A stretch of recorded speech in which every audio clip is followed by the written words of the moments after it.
आपने देखा कि विपक्ष की गाली को कैसे प्रधानमंत्री नरेंद्र मोदी ने अपने लिए गले की हार बना लिया है, लेकिन विपक्ष लगातार कोशिशें कर रहा है। विपक्ष का ये मोदी रोको अभियान नए नए स्वरूप में आता है। कांग्रेस पार्टी अब 2004 की तरह एक नए यूपीए के साथ मोदी का मुकाबला करने की बात कर रही है। बहुत सारे दल हैं जो कांग्रेस से दूरियां बना रही हैं। ममता बनर्जी ने तो पहले ही कह दिया है 2024 में अकेली लड़ूंगी।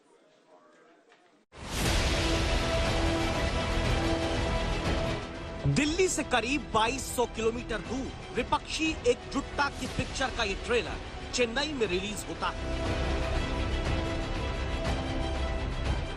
मौका तमिलनाडु के मुख्यमंत्री स्टालिन के 70वें जन्मदिन का था। विपक्षी दल एक दूसरे के हाथ पकड़कर हाथ ऊपर उठाते हैं और नरेंद्र मोदी के खिलाफ ऐलान जंग करते हैं। लेकिन अभी तो ये सिर्फ ट्रेलर लॉन्च हुआ। पॉलिटिक्स के पहले पर्दे पर पिक्चर 2024 में रिलीज होगी।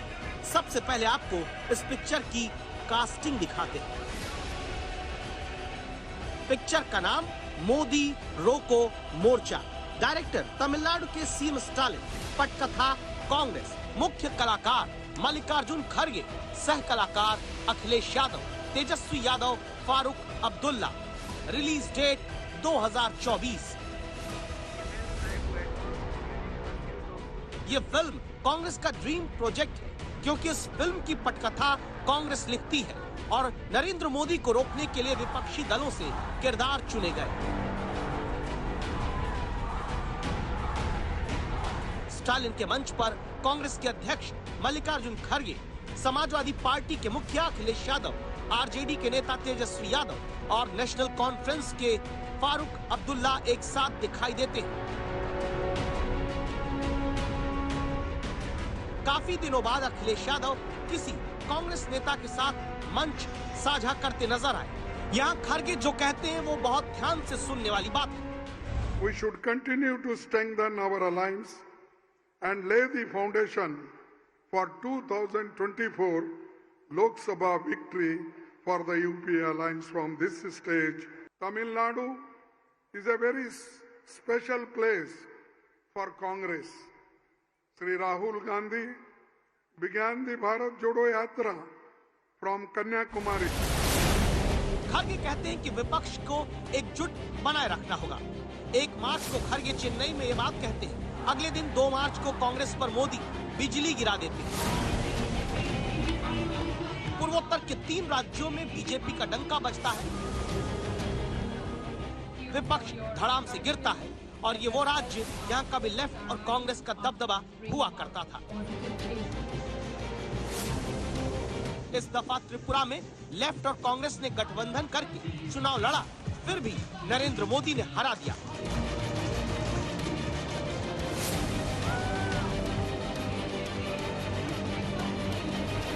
एक राज्य में दोस्ती और दूसरे राज्य में कुश्ती, ऐसा करने वाले राजनीतिक दलों का असली चेहरा जनता के सामने आ चुका है।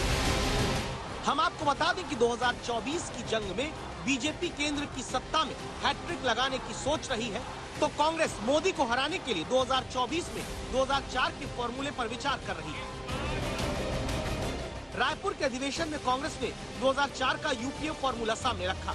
2004 में बीजेपी नेतृत्व वाले एनडीए से मुकाबला करने के लिए कांग्रेस चुनाव से पहले 5 राज्यों में समान विचारधारा वाले 6 दलों के साथ गठबंधन करके मैदान में उतरी थी। कांग्रेस ने महाराष्ट्र में एनसीपी, आंध्र प्रदेश में टीआरएस, तमिलनाडु में डीएमके, झारखंड में जेएमएम और बिहार में आरजेडी, एलजेपी जैसे क्षेत्रीय दलों के साथ मिलकर चुनाव लड़ा था। कांग्रेस को इन 5 राज्यों में बड़ा चुनावी फायदा हुआ था। कांग्रेस ने इन 5 राज्यों की 188 लोकसभा सीट में 114 सीट जीती थी, जबकि सहयोगी दल 56 सीट जीतने में कामयाब रहे। लेकिन 2024 में 2004 वाला फॉर्मूला कामयाब होगा क्या, इसकी कोई गारंटी है? 20 साल में देश की सियासत काफी बदल चुकी है। मुकाबला सीधे नरेंद्र मोदी से और कांग्रेस के सामने एक बड़ी चुनौती। क्या आखिरी वक्त सभी विपक्षी दल कांग्रेस का साथ देंगे?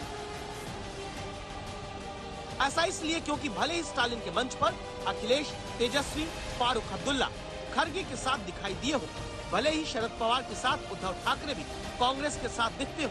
भले ही नीतीश कुमार कांग्रेस के साथ खड़े होने की बात करते हो, लेकिन पहले तो विपक्ष में प्रधानमंत्री के चेहरे को लेकर भी सहमति नहीं दिखती और ये बात स्टालिन के मंच से फारूक अब्दुल्ला ने कह भी दी। Let us forget who is going to become the Prime Minister. Let us first win the election, then think who is going to become the Prime Minister. It is not the Prime Minister that matters, it is the nation that matters.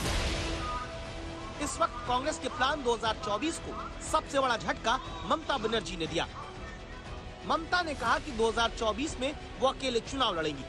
ममता ने कहा कि वो किसी भी दल के साथ गठबंधन नहीं करेंगी। ममता कहती है कि वो यूपीए का हिस्सा नहीं बनना चाहती। टीएमसी तो ये कहती है कि 2024 के लिए सर्वश्रेष्ठ नेता तो ममता बनर्जी है। मैं आज ये भी कह सकता हूं कि ममता बनर्जी ट्राइड, टेस्टेड और सक्सेसफुल है। जमीन से जुड़ी हुई हैं, सादगी की प्रतीक है, लेकिन वो इतनी टफ है और इतनी काइंड है। ऐसा रेयर कॉम्बिनेशन, और पहली महिला पूरे देश में इतनी सचेत, इतनी जागरूक, इतनी दमदार, इतनी जानदार नेता या नेत्री हमारे बीच में। तो मैं उसी आधार पर कह सकता हूं इस चुनाव में 2024 में कम से कम सबसे बड़ी गेम चेंजर बनकर कोई सामने आएंगी तो हमारी ममता बनर्जी हो। अकेली ममता ही नहीं, चंद्रशेखर राव, अरविंद केजरीवाल भी अब तक कांग्रेस के साथ आने के मूड में नजर नहीं आते। सवाल सीधा सा यही है कि नरेंद्र मोदी के खिलाफ क्या संपूर्ण विपक्ष कांग्रेस के साथ आएगा, और यही नरेंद्र मोदी के लिए 2024 में गुड न्यूज है।